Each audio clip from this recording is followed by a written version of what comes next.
5 জানতে না হয় প্রতিটি দেব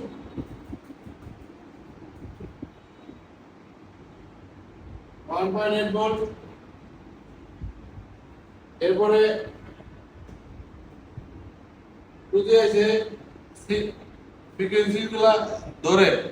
যে কোনো নেটওয়ার্কের ফ্রিকোয়েন্সি গুলা যদি আছে ধরে আমি একটা বেসিক দিচ্ছি, ডিটেইল আমরা দেখাবো, এটা শুধু বেসিক ধারণা দিচ্ছি। তো এখান থেকে কে নাই আরএফ সিগন্যাল গুলারে সিগন্যালটা ধরতে পারছে কিনা, এই আরএফ এর কাজ কি ছোট ছোট সিগন্যাল থেকে ধরে এই আরএফ এর কাজ কি বড় করা, ঠিক আছে, সিগন্যাল ধরে ছোট আকারে। আর এই 2G IC এই 4G IC সিগন্যাল ধরে 4G হোক আর হোক, আর এটাতে একটা ই লাগানো থাকে না ইন্টারনেটের, এইটার মাধ্যমে তো এই ইন্টারনেটের মাধ্যমে তো নেটওয়ার্ক গুলো ধরে, ধরার পরে এখানকার থেকে সিগন্যাল দেয় ওখানে, এটা মনিটরিং করে কে সিপিইউ,